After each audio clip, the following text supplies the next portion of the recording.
Hey everybody, welcome to Matt's Metal Show.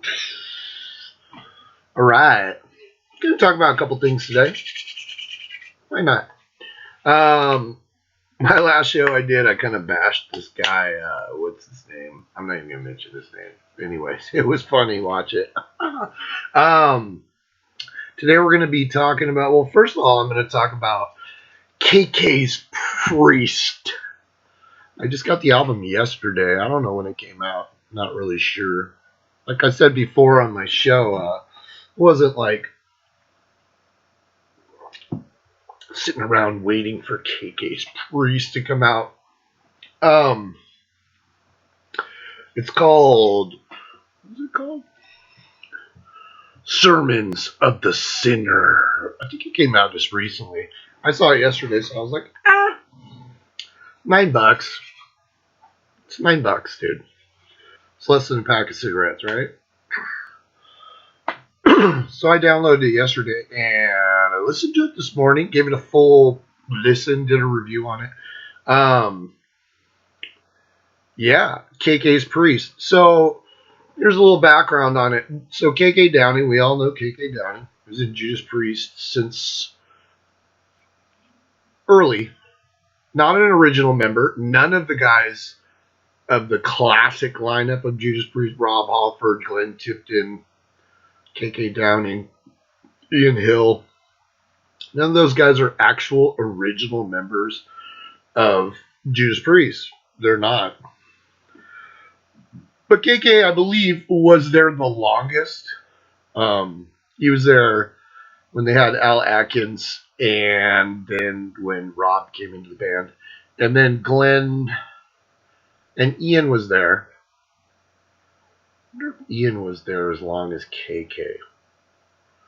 And then Glenn Tipton came in and like right before they recorded Rockarola, like really like a week or so before Rockarola. So that's why there wasn't a bunch of Glenn Tipton output on Rockarola, because Glenn was just fresh in the band. But then when they did Sad Wings of Destiny, Glenn was all over that album.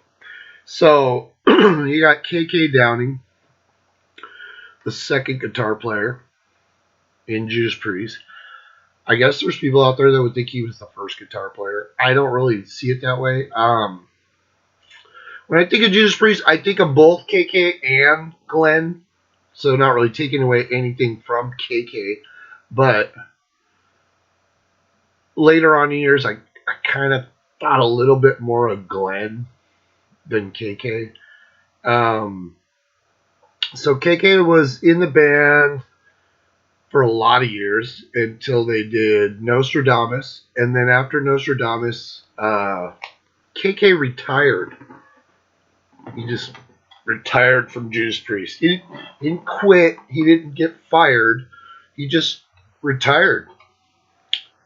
And Judas Priest continued on, and then there became this kind of rift. And then all of a sudden, KK started taking his shots, saying that, like, you know, Glenn Tipton always kind of bullied him, and, you know, blah, blah, blah, and whatever. Which is weird, because, dude, how long were you in the band? And then when Glenn got sick, and he couldn't go, because he has, like, MS, doesn't he? Or, no, he has Parkinson's. KK, sent them a message that, hey, I'll come back. And they said no.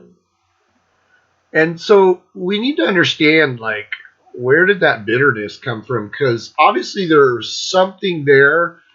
Maybe it could have been the shots that KK took at the band, and they didn't really appreciate that. But they flat out told him, no, thank you. No, thank you. And they moved on without him. So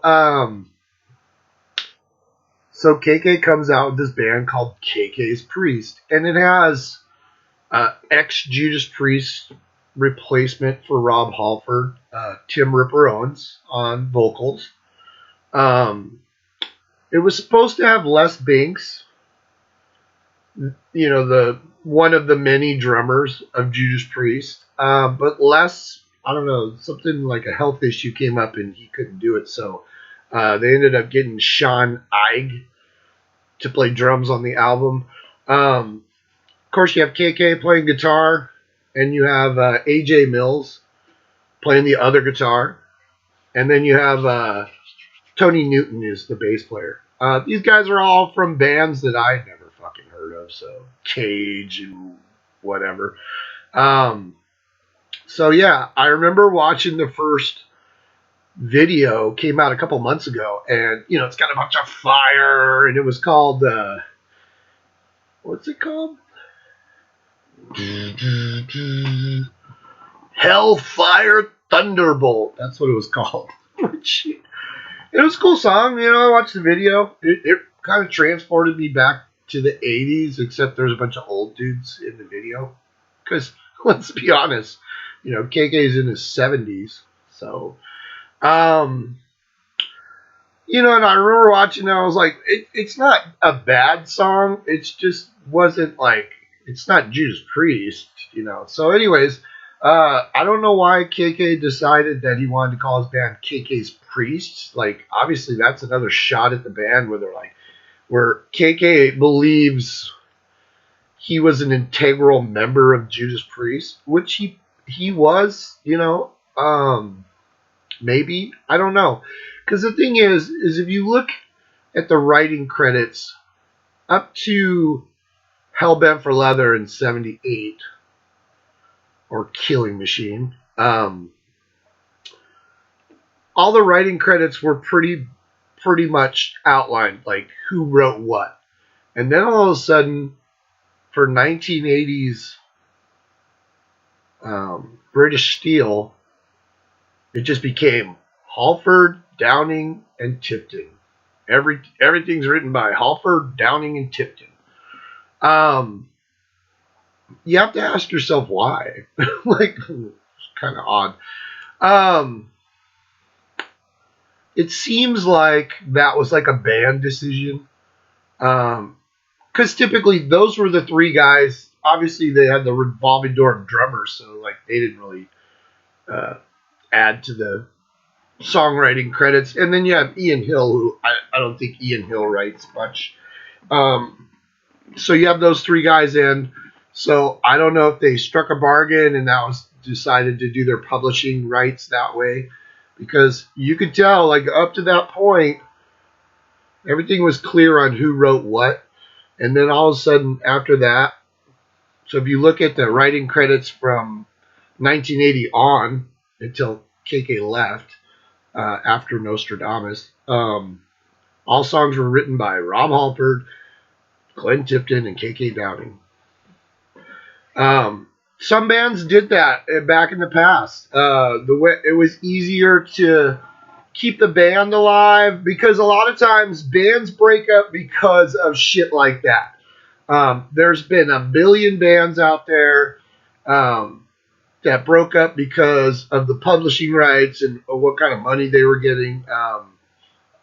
So a lot of bands alleviated that pressure right away, and they just went in and said, okay, if you look at Van Halen, if you look at Kiss, if you look at the original Black Sabbath, look at Black Sabbath, every song was Ozzy, Tony, Geezer, and Bill. Every fucking song. And we know that Ozzy doesn't write shit, so we know that was a lie. And the same with Van Halen. Every fucking Van Halen song up to 1984 was Eddie Van Halen, David Lee Roth, Alex Van Halen, and Michael Anthony.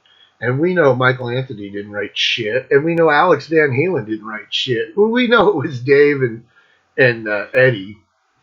Dave would write the lyrics, Eddie would do the music.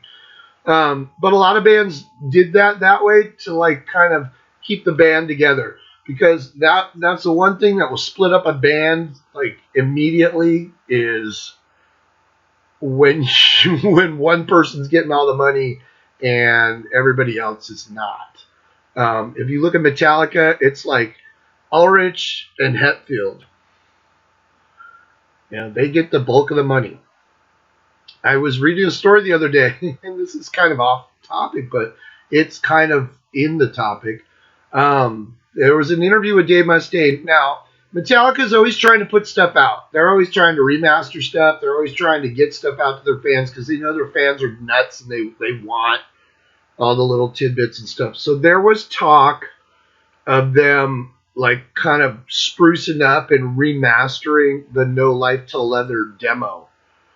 And they even approached, I guess James did, even approached Dave Mustaine and said, hey, we want to put this out. I think the fans would totally dig it. But can we put Lars on there with writing credits? And Dave Mustaine was like, well, Lars didn't write any of those fucking songs. I did and you did. I'm not giving fucking writing credit to fucking Lars because he didn't write shit. So no. And that kind of sucks for us as fans. But, you know, Dave had a point. He's not, why would he pay, you know, Lars Ulrich any fucking money for songs that he didn't write?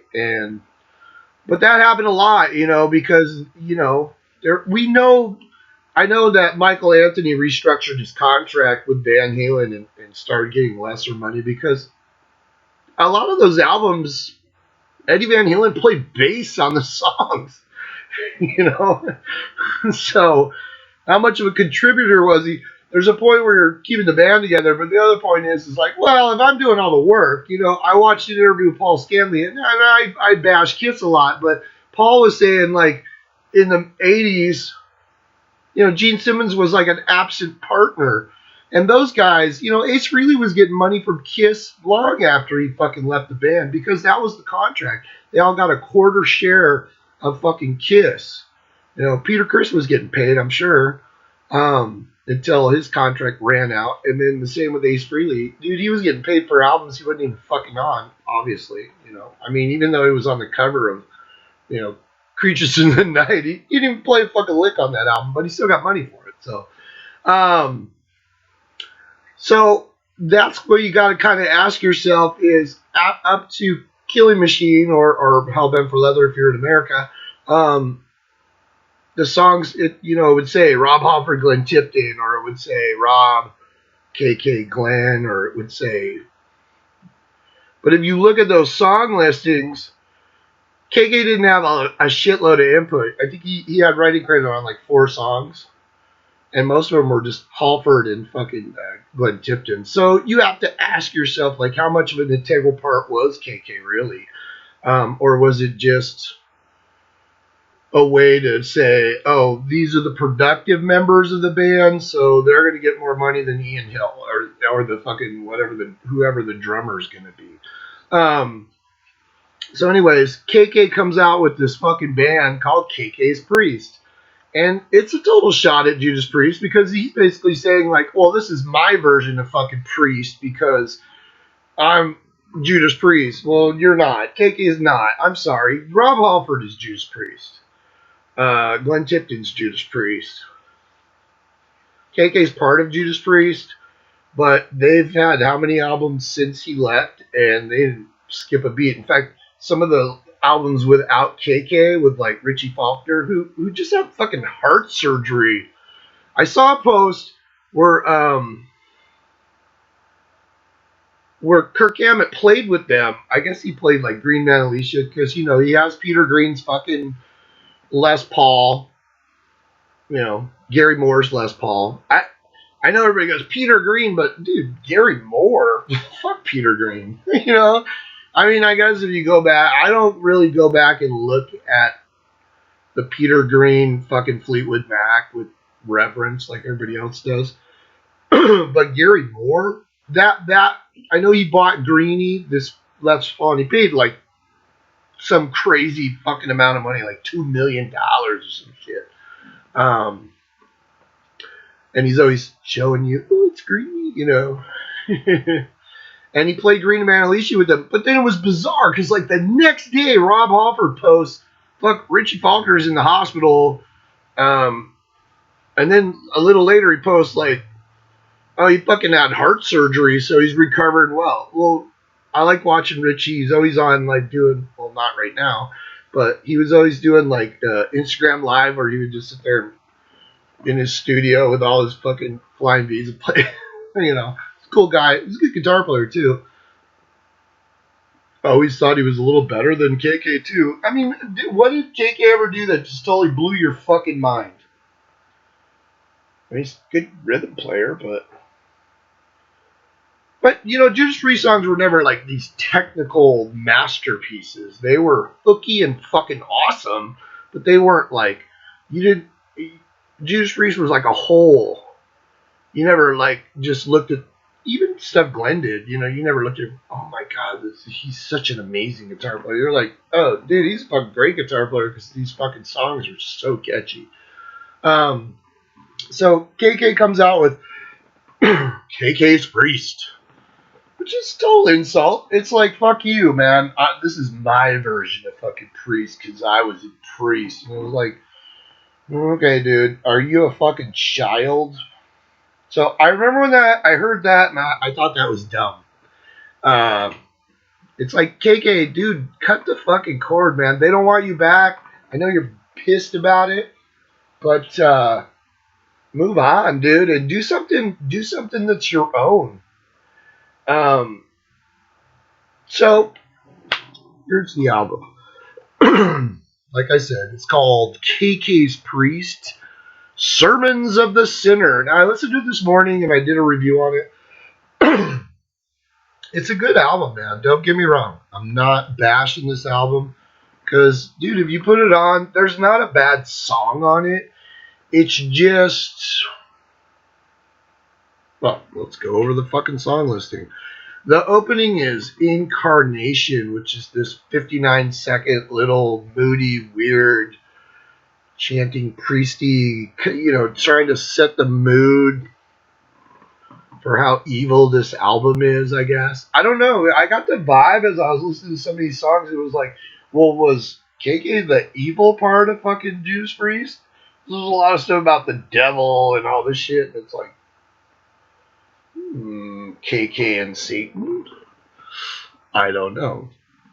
Goes into Hellfire Thunderbolt, which I said, it's a good song. It's cool. It's got a bunch of wailing guitars.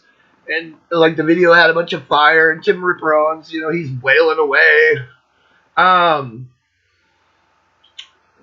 it's called Hellfire Thunderbolt. What are we, 12? You know, Hellfire Thunderbolt. Okay, that's cool, man. Whatever. It's kind of funny, but it's a cool song. That's probably the best song in the album, actually. And I was reading a lot of reviews, and everybody said that was like the best song in the album. So it was a good choice for their opening single. Then it goes into Sermons of the Sinner, the title track. There's this weird fucking vocals that are like these priests, or I don't know. He got into the whole monk kind of priest, kind of off in the hallways chanting weird shit, and it's synthesized, so it's fucking weird. It sounds like a synthesizer, but I don't know what the fuck they're saying because it's kind of buried in the mix, but it's fucking weird, man. It's a cool song. It's not fucking anything stellar. I guess, you know. Then it has Sacerdote y Diablo. Sacerdote y Diablo. I'm assuming, I don't know, that's either Spanish or Italian. I don't think it's French, because it would be totally different. Diablo, the devil. This is a weird fucking song. Especially when you hear Ripper like singing the chorus, Sacerdo y Diablo, and you're like, what the fuck? It's a cool song. It's about 5.5 minutes long. It's the problem that I have with Tim Ripper Owens is this. I like Tim Ripper Owens. I think he's a good fucking singer when he's being Tim Ripper Owens. When he's copying fucking Rob Halford, I fucking hate him. Just like I hate fucking Todd LaTorre when he's fucking just absolutely fucking mimicking Jeff Tate. I fucking hate that. I'll listen to those Queensryche albums, those 3 Queensryche albums that Todd LaTorre's on, like Queensryche, uh, Condition Human, and The Verdict. And the parts where he's not being Jeff Tate, I fucking dig it. He's a great fucking singer. But there are songs on there where he is straight Jeff Tate. Like, straight Jeff Tate. If you didn't know any better and you put it on, you'd be like, oh, it's fucking Jeff Tate. Same here. Tim Ripper Owens is fucking channeling his inner fucking painkiller like a lot on this album. And he's trying to sound just like fucking Rob Halford. And it's funny because, you know, KK, if you fucking hate Rob Halford so much, apparently, why are you fucking mimicking him? And that I understand why Queensryche did it, because they were trying to like recapture their old fan base. But at the same time, I would say the same thing. Why the fuck, if you moved on with another singer, why are you fucking just sitting there emulating your old fucking singer? Todd LaTorre, man, you're just like, is that Jeff Tate or fucking Todd LaTorre? Is it Jeff Tate from 1986 or Todd LaTorre? I don't fucking know, you know. And it's, you know, an homage to somebody or singing in the same vein, the same genre, the same style as somebody. I understand that, because if they were an influence, and obviously fucking Rob Halford was a huge influence on fucking Tim Ripper Owens, because he was in a fucking Judas Priest tribute band when they snatched him up to sing in Judas Priest, and that's kind of what the movie Rockstar is all about. And now he's in another Judas Priest tribute band where he's just basically, but he has KK with him, who's this fucking integral member of fucking Judas Priest, apparently. That's a weird song. It's cool, but it's weird. Then you get into this. There's 4 songs in a row that are like, make you fucking shake your head. It starts off with Raise Your Fist. You know, they go into this fucking little slide of fucking these fucking rock anthems, which have been done a billion fucking times. Like, raise your fist! Are we fucking singing Metal Health from fucking Quiet Riot? Is that what we're doing? Because that's basically what it is. Raise Your Fists. Now, Brothers of the Road, they're like, we're brothers of the road. These old fucking geezers, you know, getting in their wheelchairs. I actually dig that song. I thought it was a pretty cool song. But at the same time, it's fucking cliche, man. It's so cliche and it's so fucking been done like a million times. It's like Judas Priest meets Bon Jovi. It's like they're gonna fucking sing, I'm a cowboy on a steel horse I ride. I'm wanted. You know, that's what I was fucking waiting for. Except Ripper Owens would be doing his Rob Halford. Then it has metal through and through, because they are fucking metal. Fucking through and through. And then it has Wild and Free, which, now, a lot of these songs, when you're listening to them, I understand KK was in the band, but dude, he's basically ripping off fucking Judas Priest songs left and right, dude. Now, I know he did most of the music, and then I saw an interview with him, and then I don't know if he wrote the lyrics or if Ripper was helping with the lyrics, so I'm not 100% on that, because I know a lot of this album was done early, and then they finally got into the studio and banged it out. They said they're already recording their second fucking album, so apparently the creative juices were flowing. But Wild and Free, I mean, when you listen to those 4 songs in a row, Raise Your Fist, Brothers of the Road, Metal Through and Through It, and Wild and Free, you'll hear a lot of fucking Judas Priest songs. And, like, KK was in Priest, so I guess he's just emulating himself. But, you know, you have to, from a consumer point of view, you got to go, dude, you're fucking just ripping Priest off. You know, if you want to be like, show your prowess, and that's what I didn't understand. If KK's so mad, why doesn't he go off in a different direction or in a direction that he can show off his fucking prowess as a songwriter and as a guitar player? But he didn't. He's just like copying fucking Priest, throwing in a bunch of Painkiller shit and a bunch of songs. I mean, dude, you're listening to these songs and then like even the lyrics to some of these songs, you're like, but it gets crazier. So then we got Hail for the Priest, which I thought was the other good song. So the highest rated songs that I rated on this album are Hellfire Thunderbolt, Brothers of the Road, and Hail for the Priest. Because musically, they're fun.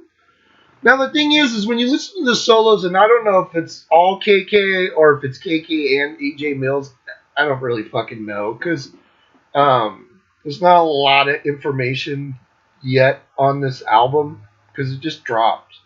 So, but I will tell you this: the guitar solos sound like Kirk Hammett 1983.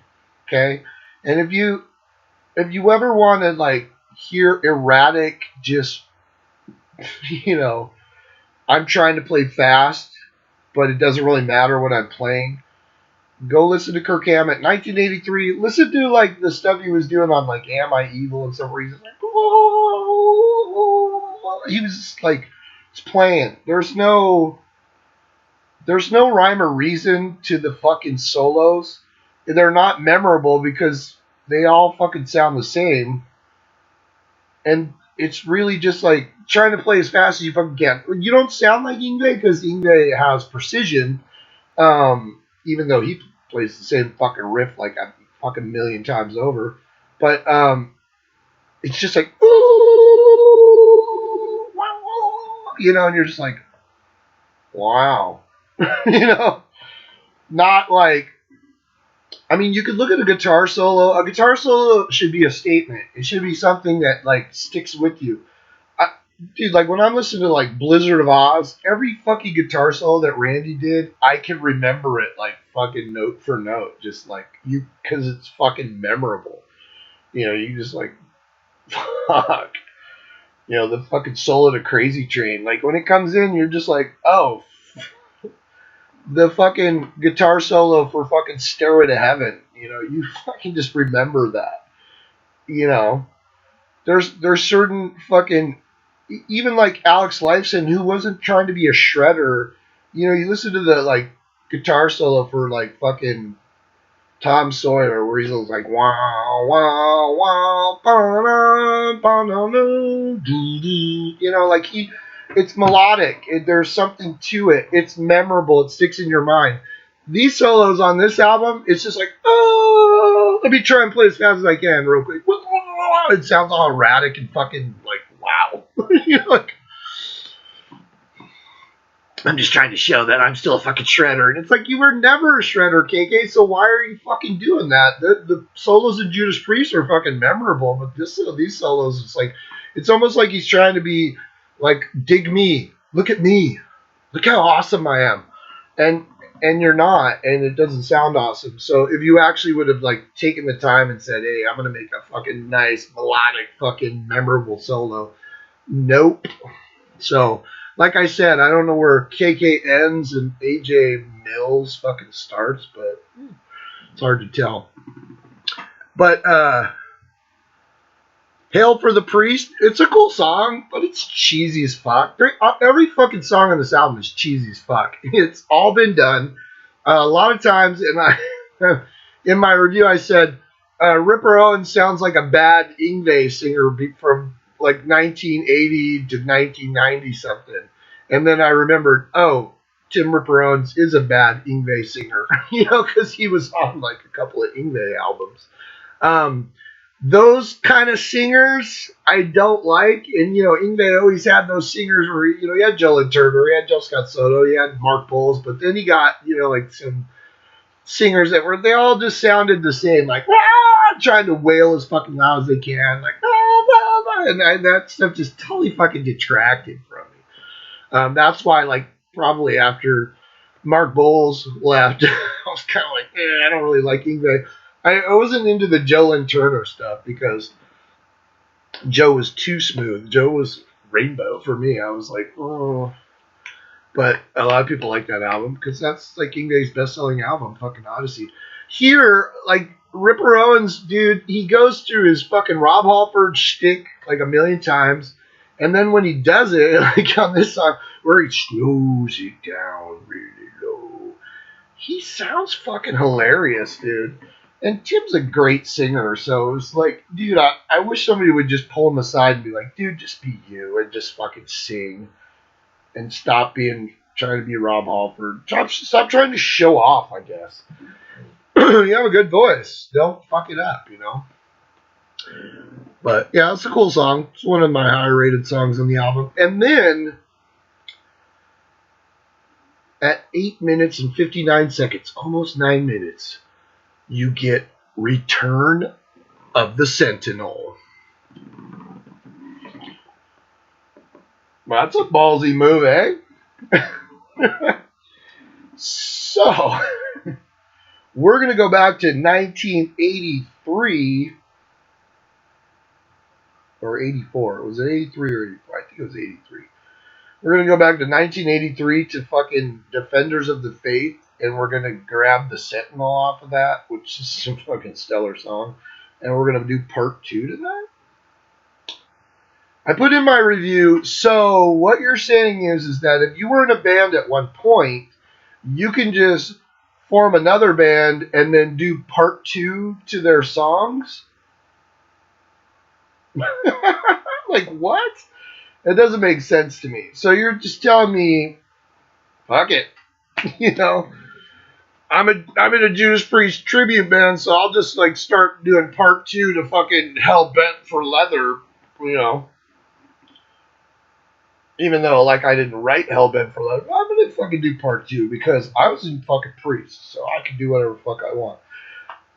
To me, that's just like saying some fucking unknown band just doing like part 2 to something that's not even their own. That's fucking weird, man.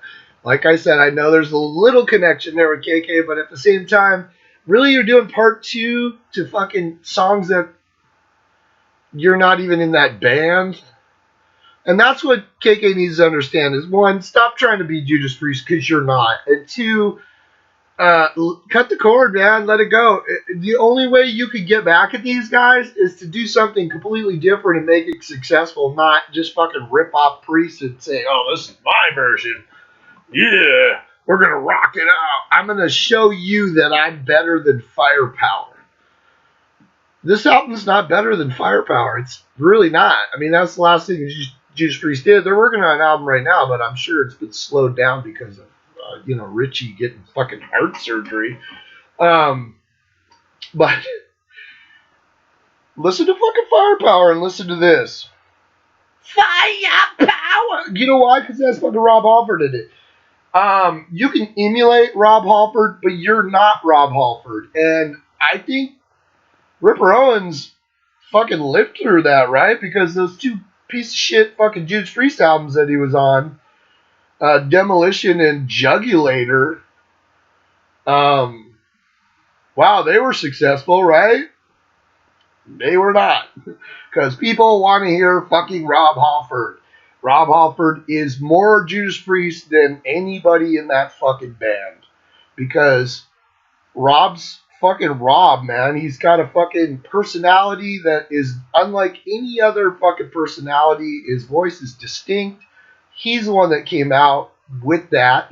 Everybody else just copied him or became vocalist because of Rob Halford. So, that's something you'll never kindle that. I don't give a fuck who you get.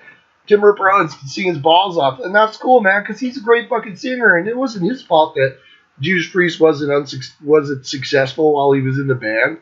Ask Blaze Bayley. Ask fucking John Corabi. Ask these people that Sammy Hagar's the only one that was in a band that was successful after the original fucking singer left, I mean, shit. Fans are picky that way. But overall, it's a solid album. For what it is, it sounds to me like if I just closed my eyes and reached in between 1984 and 1986 and just pulled out like a fucking shrapnel album and held it up. That's what this sounds like. It's fucking dated as fuck sounding because lyrically it's fucking stupid in spots. I mean, how many fucking rock and roll anthems are you gonna have? Dude, you know, been listening to a bunch of Queen, We Will Rock You or something, and then you just got inspired by that? I don't fucking know. It's fucking weird, right? It's not Judas Priest. It will never be Judas Priest. And KK should really, like, clip that Priest part off and throw it the fuck out because he'll never be back in Judas Priest. I mean, well, I'm not going to say never because things happen, things change. Shit, Guns N' Roses got back together, right? You know, and that was never supposed to happen. You know, they're not really writing anything, but that's my take on KK's Priest. Sermons of the Sinner.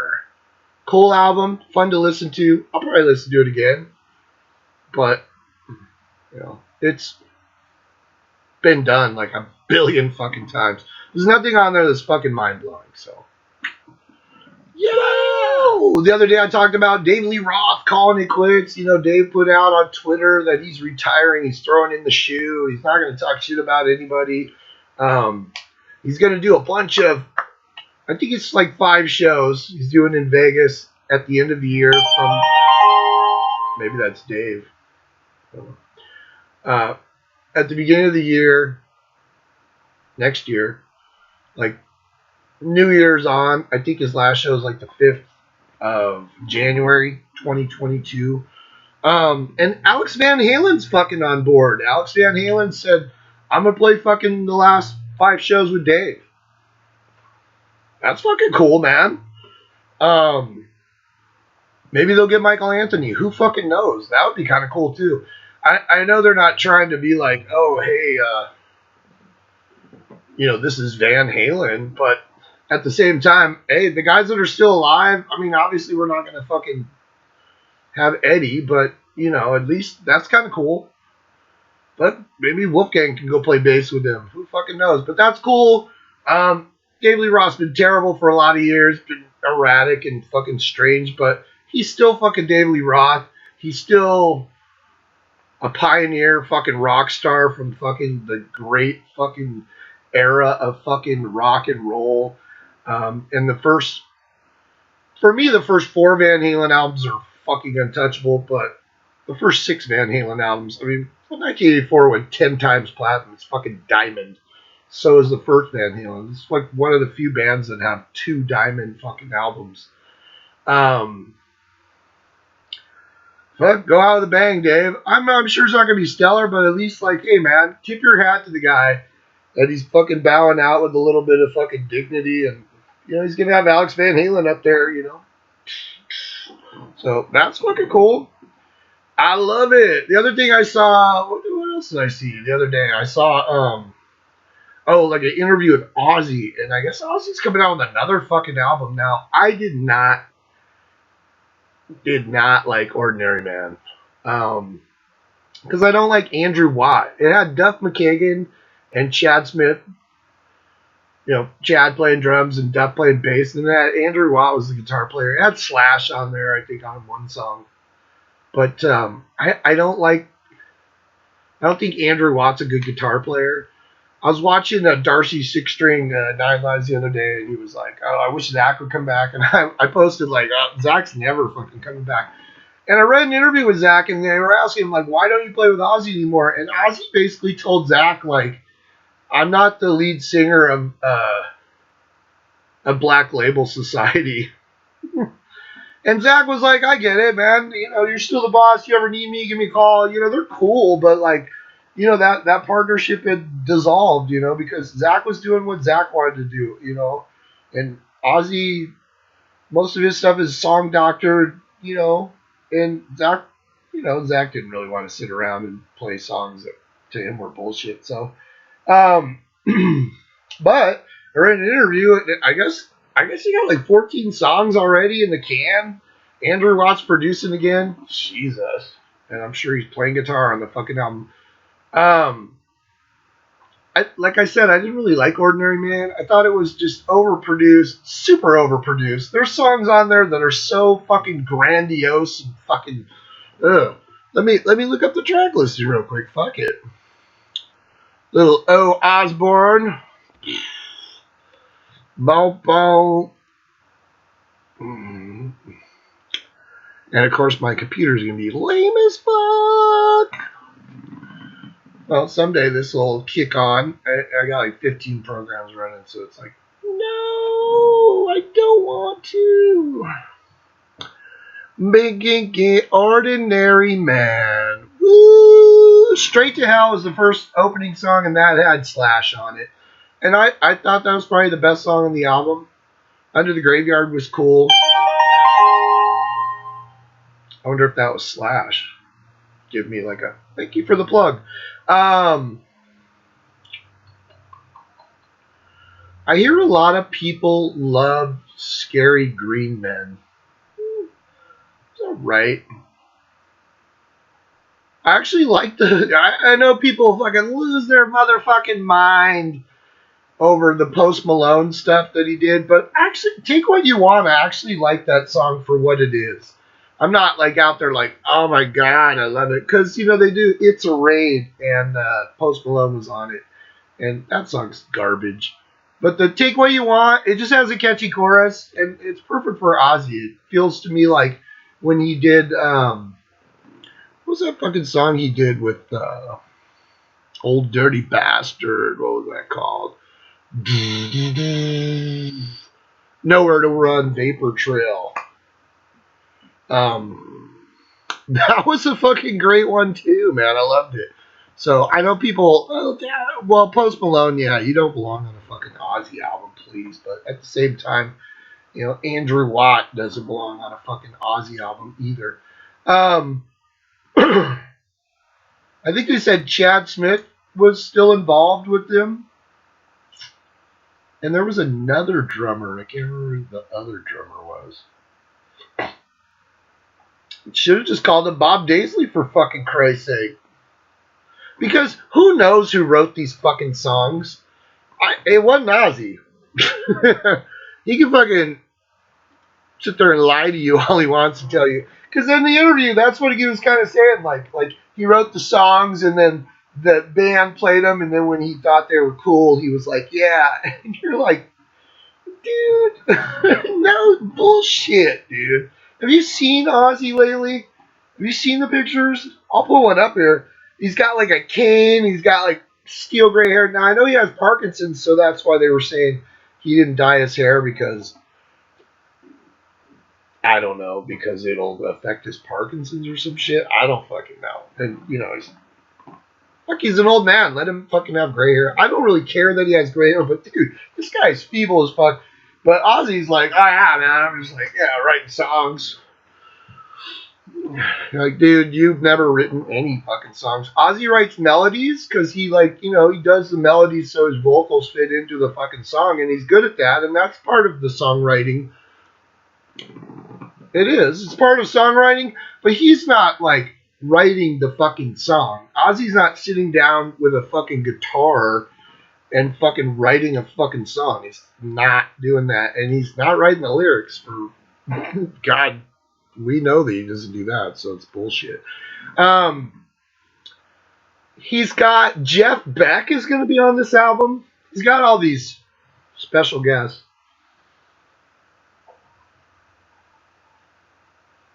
Oh yeah. He said Jeff Beck, and then he said Eric Clapton. Because Eric Clapton plays on the song. I'm not a big Eric Clapton fan. I've never liked fucking Eric. I like some of Eric Clapton's songs, and I understand the lure of Eric Clapton. I get it. You know, he's in Cream and, you know, fucking doing Layla and shit and cocaine.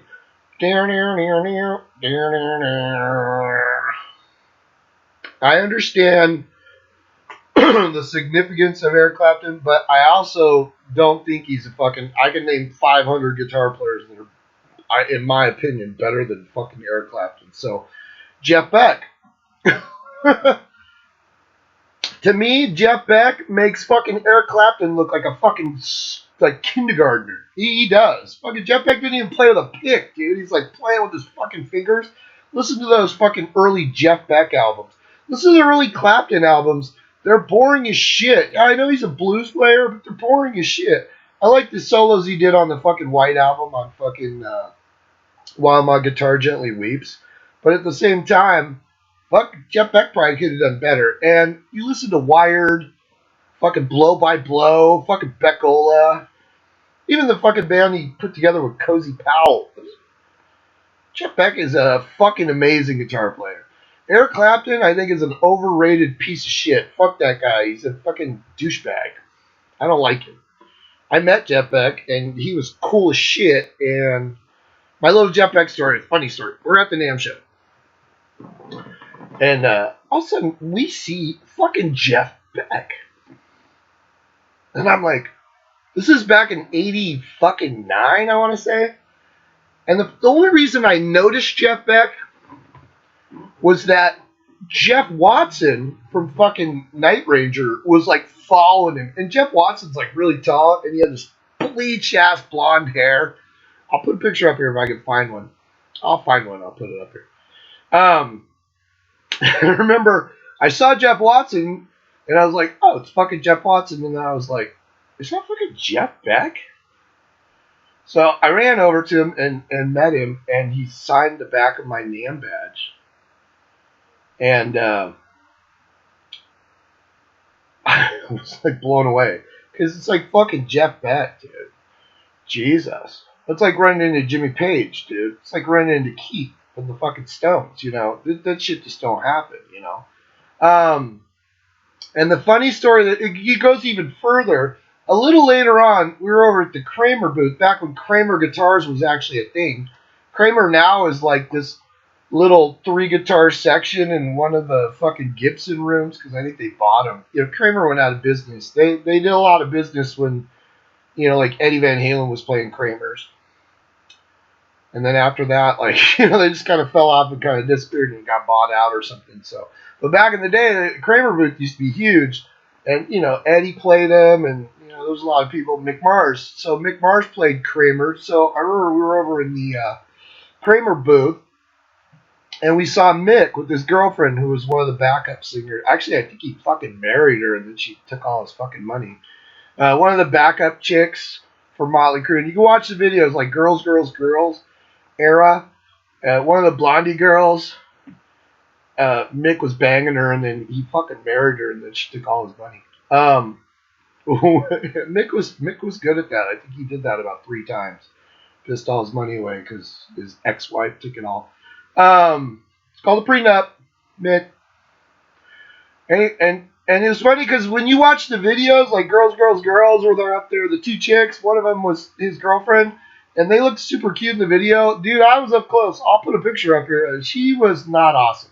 A lot of makeup, a lot of distance, you know. She looked like an old lady. Anyways, so Mick's over there, and I go over there, and Mick's smoking. That's just back in '89 where you fucking just smoke in public wherever the fuck you wanted. We're inside the NAMM show, and Mick's like, you know. So I go up to him, and I go, hey, Mick, dude, awesome, man. And I was like, hey, can I get your autograph? And he's like, sure. And I go, here, dude. And I take my NAMM badge off, and I go, here, you can sign next to Jeff Beck. And Mick, like, freaks the fuck. Jeff Beck's here? I said, yeah, he's fucking right over there. Jeff Beck's here? Like, he was freaking out. Now, to me, as a fan, it's like, I was never this huge Mick Mars fan because I don't think he's an awesome guitar player, but he's cool because I love Motley Crue. So I was like, Mick, yeah, and he was super fucking cool as fuck. Nice dude. Fucking cool as shit. I got some pictures of him blowing smoke rings at me and shit. But on our level, it's like, this guy's a rock star. Mick Mars is a fucking rock star. He's a fucking Motley Crue, dude. He's this huge fucking rock star. Everybody knew who the fuck he was. It wasn't, you know. And he's freaking out because Jeff Beck's there. And I thought that was fucking awesome. I'll show you my badge. It's fucking awesome. So I remember he goes, well, where is he? And I go, oh, he's over there. I go, just look for Jeff Watson from fucking Night Ranger. He's like stalking him. You know? And he was like following him around. Every picture I have of Jeff Watson's like right behind him. It's totally funny. I'll put it up here. So Ozzy gets Clapton on here. Woo. Like last album, he got Elton John, and now he's getting Clapton. No Paul McCartney? Because we all know Ozzy's the biggest motherfucking Beatles fan ever. When he gets Clapton, I don't know. I don't like Eric Clapton. So, and then the other guitar player that he said guested on the album, fucking Zakk Wylde. Wow. Fucking Zakk. Back with Ozzy? What? Now, he's guesting on the album, so I'm doubting he wrote any of the songs. We kind of missed Zakk's songwriting. It was absent for a lot of years. And I think that was the other reason why Zakk kind of walked away so easily from... If you listen to, like, Osmosis and, like... What was that one? Down to Earth. Down to Earth, Zakk had no writing credits on it because it was written by, like, Joe Holmes.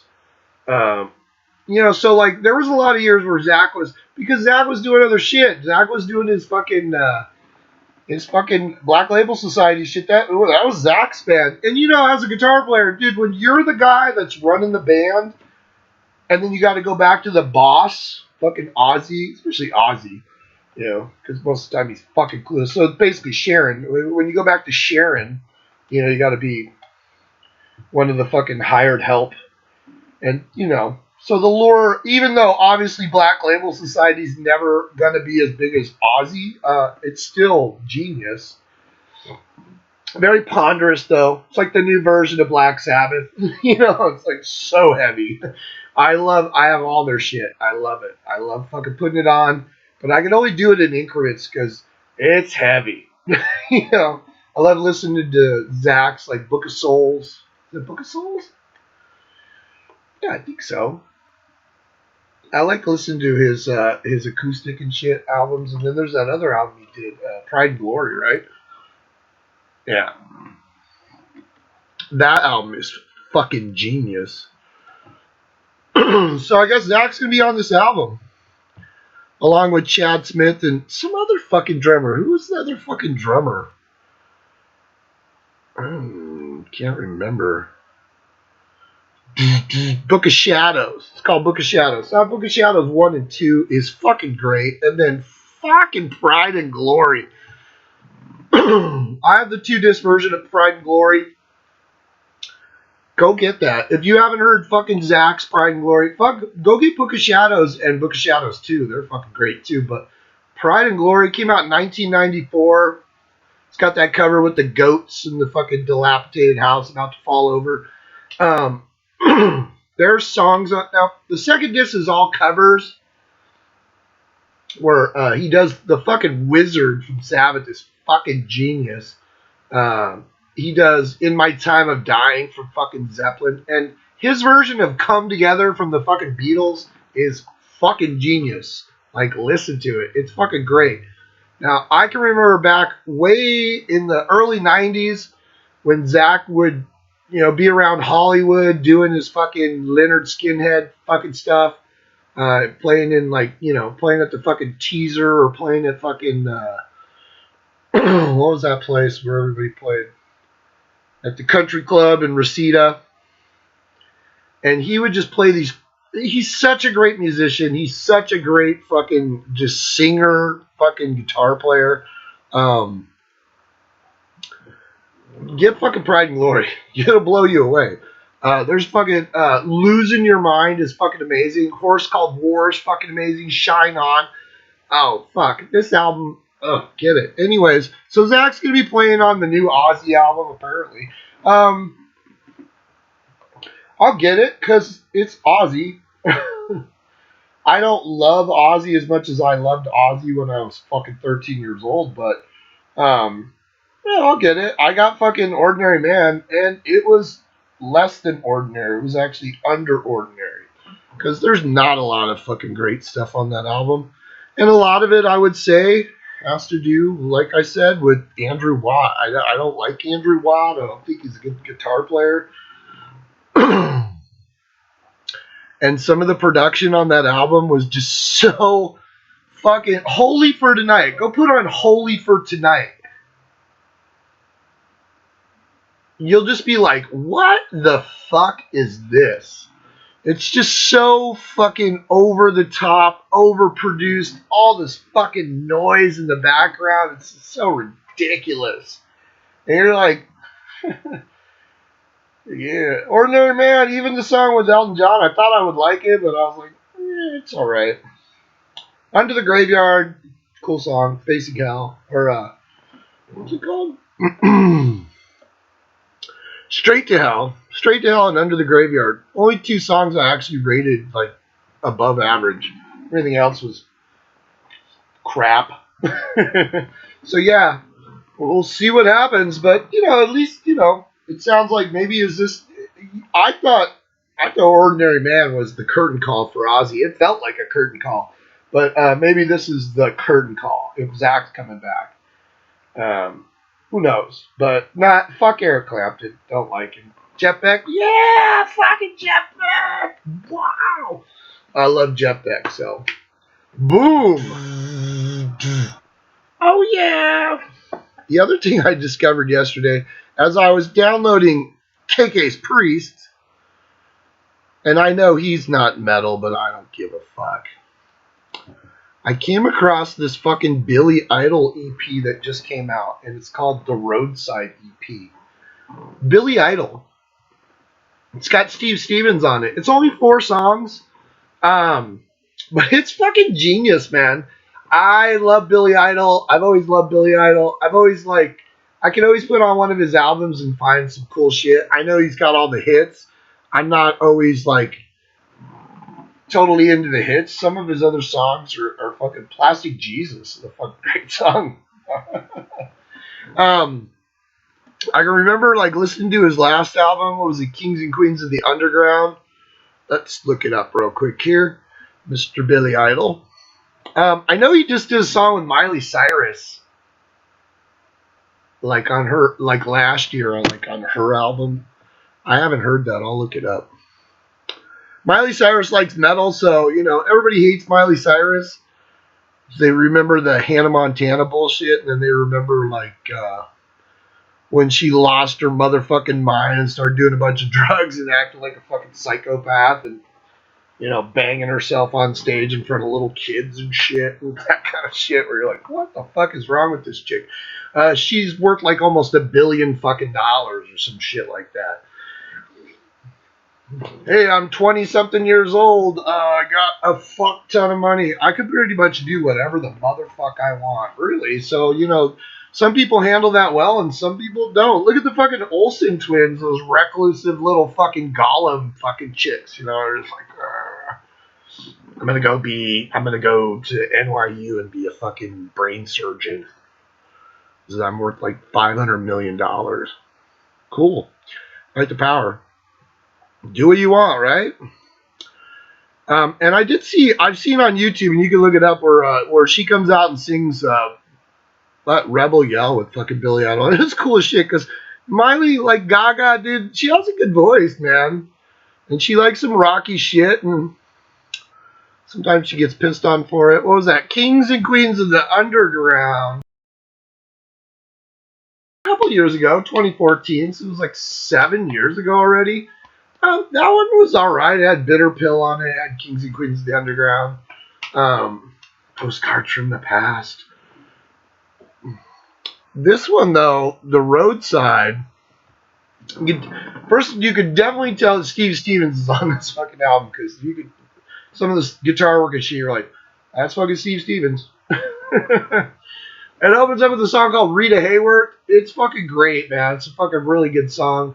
Then it has Bitter Taste. Not Bitter Pill, but Bitter Taste. That's a really good song. Good God. I'm like fighting fucking congestion and shit here. This weather. This gray, nasty weather.